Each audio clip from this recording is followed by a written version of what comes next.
¿Estás de acuerdo que el 80 y el 90 y el 2000 se parecen? No, definitivamente no. Y yo creo que la década de los 90 reestructura profundamente el Estado. La década de los 80 está marcada por el periodo de los 70, que es el periodo de Velasco. 70-80, digamos, ¿no? Sí, 70-80, pero es que el periodo de Velasco genera una democracia que todavía está en los marcos de unos marcos nacionalistas, sociales, que se establecen, que se expresan en la Constitución del 79, que no es de Velasco, que es en el periodo de Morales y está hecha por los partidos políticos. El sistema político de los años 80 es un sistema de partidos, ¿no? Incluso divididos en tercios, donde la derecha la hacen Acción Popular y PPC, el centro la hace el APRA, y la izquierda unida... Y de violencia, ¿no? Porque también es una época de violencia porque la descomposición política producida a partir del régimen de la caída del régimen militar, los retrocesos que eso representa, la crisis económica favorecen que el Sendero Luminoso pueda crecer. Entonces, más allá de lo que ha planteado Héctor, en el tema de las instituciones, costumbres, etcétera, pero el 5 de abril sí es un punto que parte al Perú moderno, ¿no? El 5 de abril es el tema que nos va a dar la primera respuesta por qué es tan difícil andar derecho en el Perú. Porque vivimos bajo el signo de un golpe de Estado, desde el 5 de abril hasta el día de hoy, bajo el signo de un golpe de Estado. Pero golpe de Estado hubo el 68, hubo el 56, hubo el... Claro, en la historia del Perú hay esos golpes de Estado, pero el golpe del 5 de abril, al igual que el del 3 de octubre de 1968, son golpes fundacionales, ¿no? Fundan otra cosa, ¿ya? Abren otro tipo de relaciones entre las instituciones, entre los grupos sociales y en la política, hacen otro tipo de política. La política autoritaria, el nacimiento del superpoder del MEF, eso que Sinesio López dice, ningún ministro de Economía viene de la política, ¿no? Eso se instaura con Fujimori. No existía antes, ¿no? ¿Y esto estaba planificado o es una... La primera idea que hay que tener clara es que el golpe de Fujimori es la derivación de un proyecto de golpe que empieza a prepararse allá por el año 1988 por parte de los militares, de lo que se llama el Plan Verde, ¿no es cierto?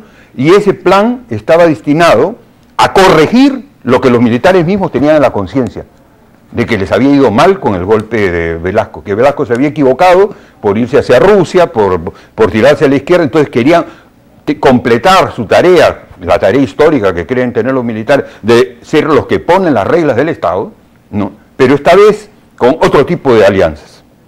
Ese texto existe, fue elaborado, fue trabajado, tuvo autores, uno de los más visibles, el general Valdivia, y era el golpe para derrocar, era el proyecto para derrocar a Alan García.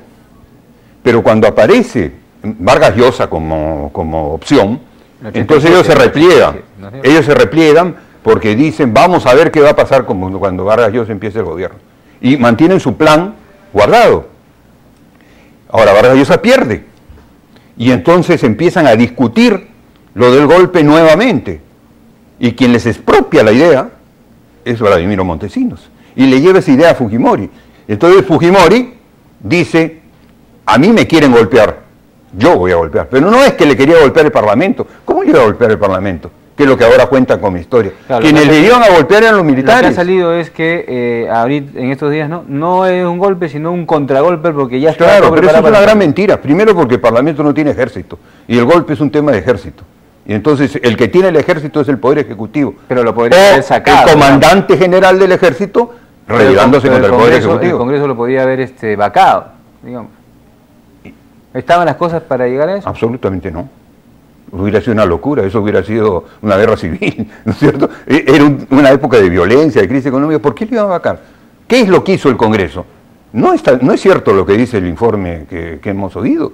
Y no es coherente con lo que al final el propio informe saca. No es que el Congreso lo tenía obstruido a Fujimori, eso no es cierto, eso es un cuento fujimorista, pero lo que pasa es que se ha impregnado en la sociedad. El Congreso para empezar, era totalmente fraccionado. Existía la derecha, existía el APRA, la derecha ¿qué veía? Que lo que estaba haciendo Fujimori era lo que ellos querían hacer, ¿no? ¿Qué veía el APRA?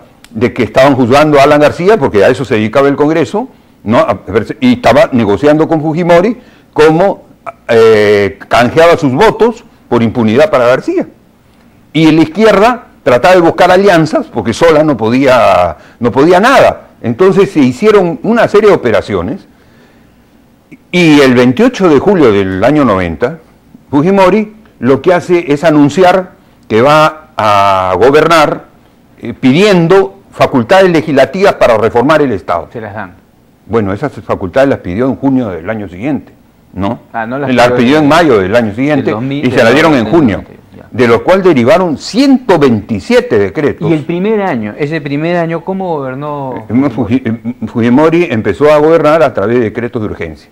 ¿Quién fue su ministro de Economía el primero? Hurtado Miller, Él claro. fue de frente. El Claro, pasazo vino mucho antes de todo el tema. El 8 de agosto del año 90, y no se representó el doble de los precios, sino 400% de precios en un solo mes. Hasta más. ¿Ya? ¿No? Fue una cosa que no se había visto en el mundo hasta que llegó el caso de Grecia.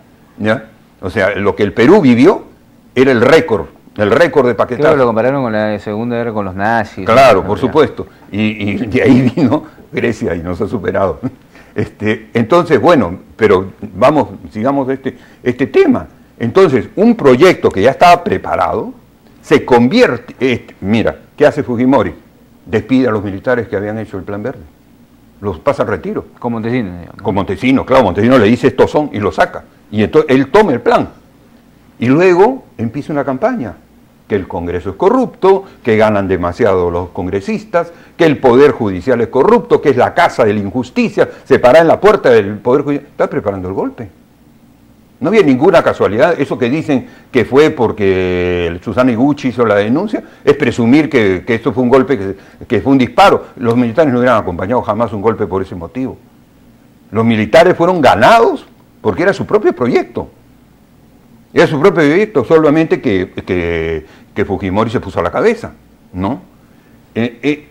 ¿Cuánto tiempo de planificación? Unos 6 meses previos puede ser. No, bueno, yo me acuerdo ese plan está de los 2 años. No, pero de la planificación, yo me acuerdo un poco de esa época, mira, los medios de comunicación, la bronca con el Congreso. En diciembre del año 91, yo tenía una revista que se llamaba Mauta, que yo la dirigía, y sacamos una carátula donde estaba la imagen del Congreso dibujada, y le pusimos próximo cierre, diciembre del 91. ¿Por qué veíamos eso? Veíamos, o sea, esto está explicado en este libro, El bandido Fujimori, donde se cuenta el detalle cómo vivimos esta experiencia. Acá, por favor. Y en ese proceso lo que ocurrió fue que Fujimori fue implacable en el proceso de ejecución del golpe. Después que pasó el Fujchok, ¿no? Fujimori pasó varios meses desaparecido, más en silencio todavía que Humala, ¿ya? Un silencio total, hasta que de repente volvió a la carga, destituyó a Hurtado Miller, se trajo a Boloña, asumió la conducción política. Antes del golpe. Todo es antes del golpe. Ese es el año 91. El año 91 se dan los 127 decretos, eso no se puede olvidar. En esos 127 decretos estaba el 674 de la privatización, estaba las AFP, estaba la flexibilización del horario de trabajo, o sea, por el cual tú trabajabas 8 horas, pero las 8 horas podían ser incluyendo domingos y lo que sea, y sin horas extras, ¿no? Flexibilización que llevó a las jornadas increíbles que han llevado a los trabajadores peruanos. Y en esos decretos estaba todo el paquete económico que el gobierno quería llevar adelante, estaba la estabilidad, todo eso es antes del golpe. ¿Cuáles son posteriores gravitantes?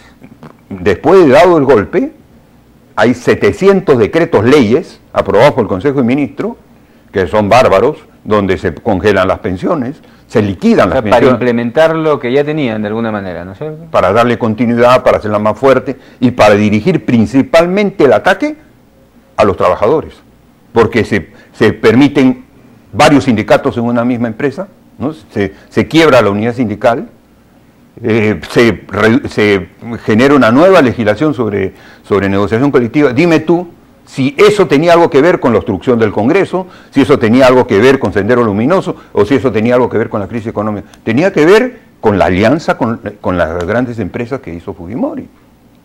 tenía que ver con eso.